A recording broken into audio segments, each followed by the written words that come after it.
আসসালামু আলাইকুম। কেমন আছেন সবাই? দূরে কিংবা কাছে যে যেখানে বসে আমার ভিডিও দেখছেন সবাইকে ধন্যবাদ। আজকে আমি কচু কাটবো। এখান থেকে বেশ অনেকগুলো কচুর ডগা কাটবো। অন্যান্য ছোট, ছোট গাছ আছে এখান থেকেও কাটবো।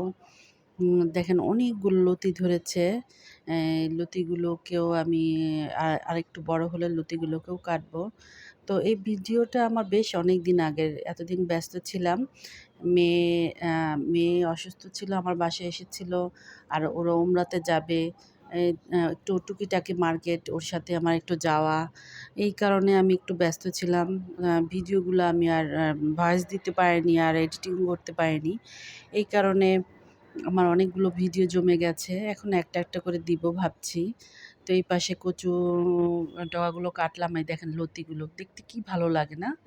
নিজ হাতে ঢাকা শহরের ছাদের মধ্যে কচু গাছ। একটা অন্যরকম অনুভূতি। তো এখানে কচু গাছের মধ্যেও আবার ছোট, ছোট কচু ধরেছে। লতির মধ্যে ছোট, ছোট কচু ধরেছে। এগুলো যদি বুনে দেওয়া যায় তাহলে এগুলোও আবার হবে। কিন্তু আমার ছাদটা অনেক ছোট। তো শুধু যদি কচু দিয়েই ভরে রাখি তাহলে আমি আর অন্য গাছ কোথায় ইয়ে করব? আর কাপড়-চোপড় মেলতে হয়, একটু বসি। জায়গা তো একটু রাখা লাগে। তো এগুলোকে নিয়ে এখন সবগুলোকে সুন্দর করে ধুবো। পাতাগুলোকে আমি শুটকি দিয়ে একটু ভর্তা করব। আর ডাঁটাগুলো আমি আ ইলিশ মাছের কাঁটা, কাঁটা দিয়ে রান্না করব। তো দেখেন টাটকা এগুলোকে আমি ছিলব না। এমনি আমি কেটে সিদ্ধ করে তারপর রান্না করব।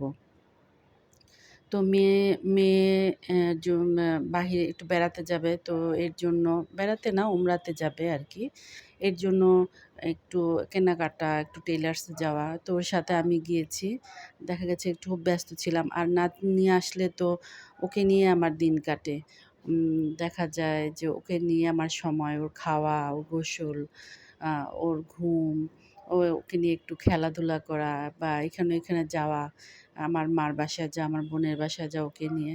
তো দেখা যায় আমার ওইখানেই সময় চলে যায়। তখন আমি আর কিছু করতে পারি না। ভালো লাগে, অন্যরকম ভালো লাগা কাজ করে। আমি মনে হয় যে তখন আমার ওই সময়টা আমার খুব সুন্দর কাটে। আর যখন ওরা চলে যায় তখন আবার সেই একা, একা, একা হয়ে যাই। তো এখানে আমি আজকে পাঙ্গাস মাছ দিয়ে আ পেঁপে দিয়ে আর আলু দিয়ে রান্না করব। পেঁপেটা ভাপ দিয়ে নিয়েছি আর পাঙ্গাস মাছটা ভেজে নেব। আমি মাছ একবারে ধুয়ে মসলা মাখিয়ে তারপর রেখে দিই। এতে মাছটা গন্ধ কমে যায় আর ঝামেলাও থাকে না। কারণ প্রতিদিন মাছ ধোয়া আসলে নামিয়ে ভাল লাগে না আমার কাছে।